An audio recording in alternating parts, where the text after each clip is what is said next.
Bonjour à tous, c'est Monsieur Garde, votre professeur de mathématiques, et justement je voulais voir avec vous, pour vous commenter un petit peu le cours que vous avez écrit, en tout cas la première partie du cours, puisqu'on s'arrêtera à l'exercice 67 que vous avez à faire. Alors ça traite des suites géométriques, on a déjà vu les suites, la généralité des suites, les suites arithmétiques aussi, où on passe d'un terme à un terme suivant en ajoutant toujours le même nombre. Ici en fait on va avoir un nouveau type de suite, les suites géométriques, où là l'idée c'est plus d'ajouter à chaque fois le même nombre, mais de multiplier à chaque fois par le même nombre, et on va voir notamment dans la deuxième partie du cours toutes les applications qu'on peut avoir avec les évolutions en pourcentage. Alors donc comme je vous l'ai dit, il faudra recopier ce cours, effectivement, il faudra faire les exercices, me les envoyer, c'est important, et puis en titre vous mettrez les suites géométriques, et puis vous mettrez grand 1, définition, grand 2, expression de un plus 1 en fonction du n, etc. Je vous conseille d'avoir le cours sous les yeux là pour le lire en même temps et voir ce que ça donne. C'est important de l'avoir avec vous sous les yeux. Alors, on va commencer donc par la définition. Effectivement, je vous ai dit, une suite est géométrique si on passe d'un terme au terme suivant en multipliant toujours par le même nombre. Ce nombre est la raison de la suite. Que ce soit arithmétique ou géométrique, le nombre qu'on ajoute à chaque fois ou le nombre par lequel on multiplie à chaque fois, il s'appellera toujours la raison. Alors vous voyez le petit schéma en fait qui est en dessous avec comment on passe de U0 à U1, on multiplie par Q. Pour une suite géométrique on appellera Q la raison. Pour passer de U1 à U2, à nouveau par Q. Et puis si on continue, pour passer de UN à UN plus 1, on multipliera aussi par Q. Voilà, ça nous permettra d'avoir la relation de récurrence. Alors je vous mets un petit exemple vraiment qui pose pas de problème. Je vous donne une suite géométrique de raison moins 3 et de premier terme U0 égale 2, et on veut calculer les trois premiers termes, les trois termes suivants, pardon. Alors, c'est pas parce que c'est simple qu'il faut mal rédiger, ou juste mettre 2 fois moins 3 égale moins 6 fois moins 3 égale 18, etc. Non, l'idée c'est quand même de bien rédiger. Voilà, c'est pour ça que vous avez U0 égale 2, U1 égale moins 3 fois U0. Voilà, on rappelle la formule, comment on passe de l'un à l'autre. Ici la raison étant moins 3, on multiplie à chaque fois par moins 3, ce qui nous donne moins 3 fois 2, moins 6. Et pour U2, c'est la même chose, moins 3 fois U1, c'est-à-dire moins 3 fois moins 6, 18, etc., etc. Et on arrive à moins 54. Je vous ai demandé de faire donc l'exercice 61, page 66. Il pose aucun problème, c'est exactement le même principe. Alors ensuite, l'expression de UN plus 1 en fonction de UN. Je rappelle, il ne faut pas confondre UN plus 1 en fonction de UN et exprimer UN en fonction de N. Souvent, la confusion est faite entre les deux. Là, ici, si on vous dit déjà d'exprimer UN plus 1 en fonction de UN, ça veut dire qu'on va commencer en écrivant UN plus 1 égal. Donc ça, c'est un premier point.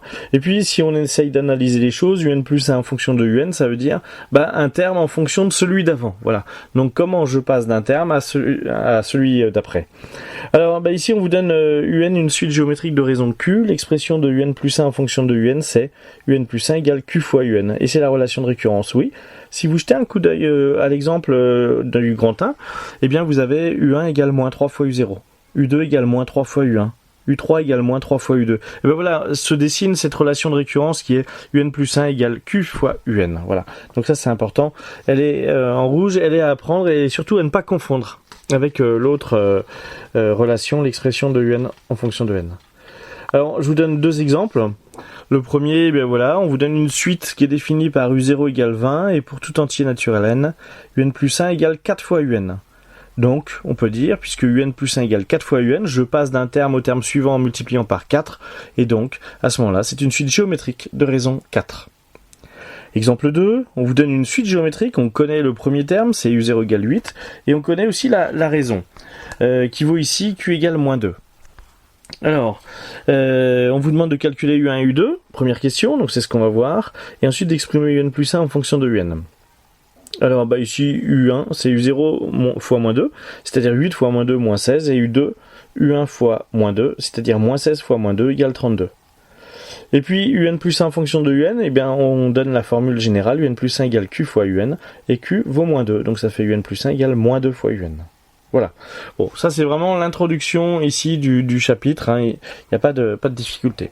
Là, ça va devenir un petit peu plus délicat, et encore que ça se fait plutôt bien. Il s'agit de l'expression de UN en fonction de N, c'est-à-dire comment on peut exprimer directement UN en fonction de N, c'est-à-dire ne pas avoir à calculer les termes d'avant à chaque fois qu'on veut calculer un terme. Exemple, si je veux calculer U12, j'ai pas besoin de calculer les 11 termes d'avant. Et donc ça c'est quand même intéressant. Je rappelle qu'il y avait des formules pour les suites arithmétiques qui étaient la suivante: UN égale U0 plus N fois la raison. ou alors UN égale U1 plus N moins 1 fois la raison, ou alors UN égale UP plus N moins P fois la raison. On va retrouver une certaine analogie ici, puisqu'on va décliner en 3 formules, sauf que le N fois la raison, N moins 1 fois la raison ou N moins P fois la raison, on va les retrouver en puissance. Alors la propriété est la suivante, soit UN, une suite géométrique de raisons Q, pour tout entier naturel N et tout entier naturel P, on a UN égale U0 fois Q puissance N, ça c'est si on possède U0, UN égale U1 fois Q puissance N moins 1, ça c'est si le point de départ c'est U1, et enfin si le point de départ c'est pas U0, c'est pas U1 mais c'est un autre terme, eh bien on a UN égale UP fois Q puissance N moins P. Bien entendu, on peut utiliser la troisième formulation en faisant P égale 0, auquel cas on retrouve la première formule, ou en faisant P égale 1, auquel cas on retrouve la deuxième formule.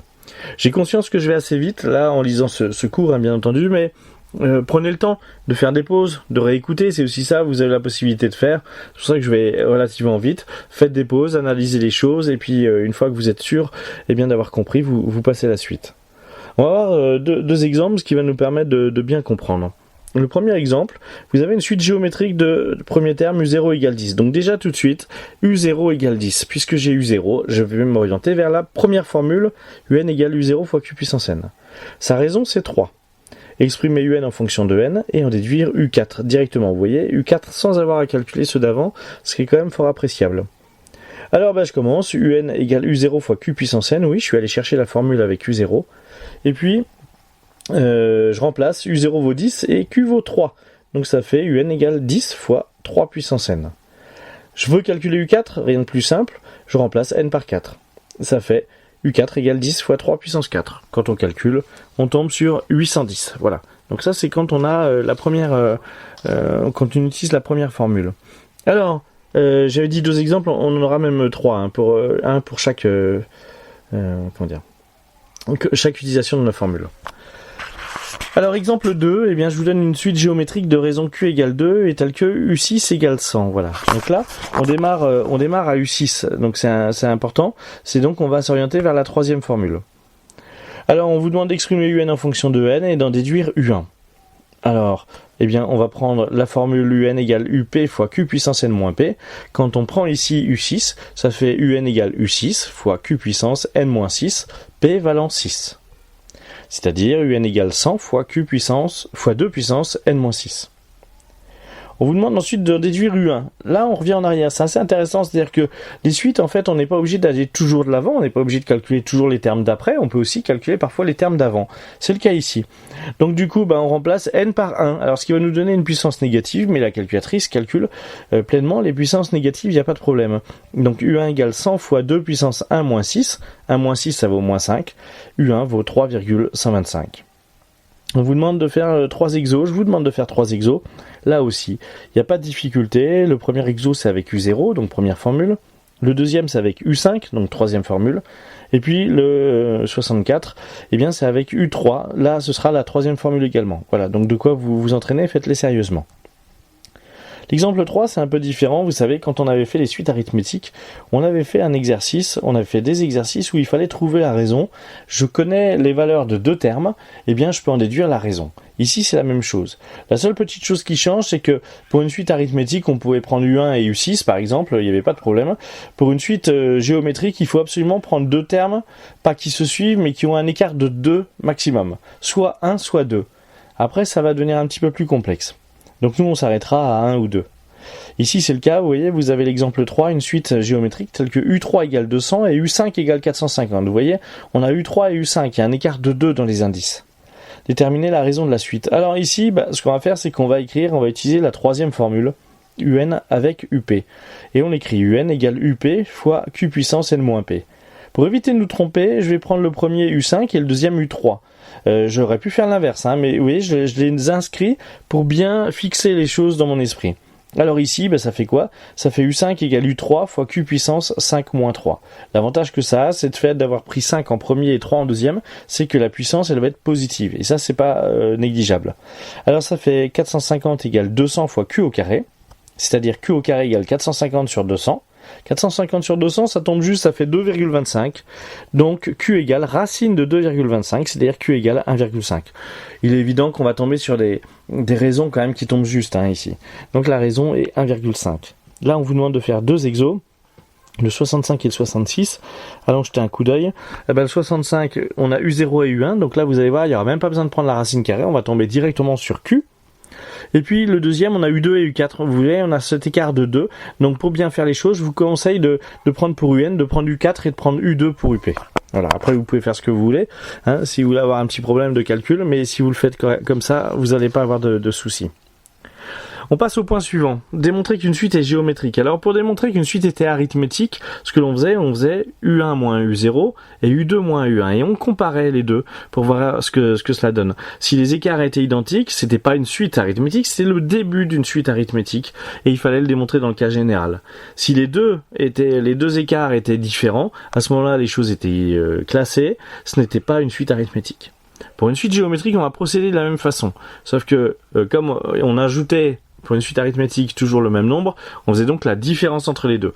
Là, comme on va multiplier par le même nombre, ce qu'on va faire, c'est qu'on va faire la division entre deux termes consécutifs. Voilà, donc comme pour démontrer qu'une suite est arithmétique, il y a deux cas possibles. Dans les deux cas, on calcule les trois premiers termes, U0, U1, U2, puis on compare U2 sur U1 et U1 sur U0. Si on fait cette méthode-là, en fait, l'avantage qu'on va avoir, c'est qu'à chaque fois que la suite n'est pas géométrique, ce sera très vite réglé. En fait, on fait un effort supplémentaire de calculer les trois premiers termes, mais cet effort, il va être payant dans plein de cas. À chaque fois où elle sera pas géométrique, hop, ce sera réglé. Par contre, quand elle sera géométrique, il faudra aller plus loin et le démontrer dans le cas général. Alors, premier cas. Si U2 sur U1 est différent de U1 sur U0, c'est terminé. La suite, elle n'est pas géométrique. Je vous montre un exemple. UN égale N plus 2 sur N plus 1. On vous demande est-elle géométrique ? Ce que je fais, c'est que je calcule les trois premiers termes pour voir. U0, je calcule, je remplace N par 0, on trouve 2. U1, on remplace N par 1, on trouve 3 demi. U2, on trouve 4 tiers. Je fais les rapports. U2 sur U1, c'est 4 tiers sur 3 demi. Attention, diviser par une fraction, ça revient à multiplier par la fraction inverse. Donc le fait de diviser par 3 demi, ça revient à multiplier par 2 tiers. Donc au final, je trouve 8 neuvièmes. Je fais U1 sur U0, même réponse, et ça fait 3 quarts. Ah, ils sont différents. Cela prouve que la suite UN, elle n'est pas géométrique. C'est réglé, l'affaire est réglée. Page suivante. Quand c'est égal. Alors cette fois-ci, si U2 sur U1 est égal à U1 sur U0, alors la suite semble être géométrique. Tous ceux qui mettront qu'elle est géométrique, ce sera 0. Attention, c'est pas parce que il y a 3 élèves dans la classe qui vont avoir la moyenne que tout le monde a la moyenne. C'est toujours le même principe. Donc là, si ça marche pour U0, U1 et U2, ça marche pour le début de la suite. Donc elle semble être géométrique. Mais rien ne prouve que ça va continuer. Donc il faut le démontrer dans le cas général. Alors il faut alors le prouver dans le cas général en montrant que UN plus 1 sur UN est constant. Cette constante sera alors la raison de la suite. Ça paraît un peu compliqué, mais en fait vous allez voir que dans les faits c'est pas du tout compliqué parce que souvent quand on veut vous montrer qu'une suite est géométrique, ça va être avec des puissances de n. Et l'avantage quand on va diviser deux termes consécutifs, c'est qu'il y a plein de choses qui vont se simplifier, et notamment dans les puissances. Alors on prend un exemple, soit UN égale 2 fois 0,98 puissance n. Ça paraît compliqué, mais vous allez voir que ça ne l'est pas. On vous demande est-ce qu'elle est géométrique. La méthode c'est toujours la même, on calcule les trois premiers termes. Donc on les calcule, on remplace n par 0, par 1, par 2, et on trouve ces trois termes-là. Attention à ne pas arrondir surtout, parce que si vous arrondissez, forcément le reste sera faux. Alors on fait U2 sur U1, et puis quand on le calcule, ça tombe pile sur 0,98. On fait U1 sur U0, là aussi pile 0,98. Donc les deux rapports sont égaux. La suite semble donc être géométrique. Il reste à le prouver dans le cas général. Eh bien, on va faire UN plus 1 moins UN, sur UN. Alors, UN, ce qui est en bas, c'est 2 fois 0,98 puissance n. UN plus 1, c'est la même chose, sauf qu'à la place de n, je vais mettre n plus 1. Donc ça fait 2 fois 0,98 puissance n plus 1 sur 2 fois 0,98 puissance n. Première chose, je dégage les deux. Le 2 en haut et le 2 en bas se simplifient. Donc je peux les enlever. Il ne reste plus que 0,98 puissance n plus 1 sur 0,98 puissance n. Et vous avez appris que quand on prend un nombre à une certaine puissance divisé par ce même nombre-là à une autre puissance, il faut faire la puissance d'en haut moins la puissance d'en bas. Donc ici ça fait 0,98 puissance n plus 1, la puissance d'en haut, moins n, la puissance d'en bas. N plus 1 moins n, les n s'en vont, il ne reste plus que 1, ça fait 0,98 puissance 1, c'est-à-dire 0,98. C'est une constante. On peut en déduire que la suite UN est géométrique de raison 0,98. Voilà. Bon, ça fait pas mal de petites choses, j'ai condensé tout ça en un quart d'heure. Il va falloir faire le 67, page 66. Vous avez 4 suites ici qui sont proposées. Donc à vous de calculer à chaque fois les 3 premiers termes et de regarder ce que ça peut donner. Et si ça marche, eh bien à ce moment-là, vous devez le prouver, sinon c'est que l'affaire est réglée, elle n'est pas géométrique.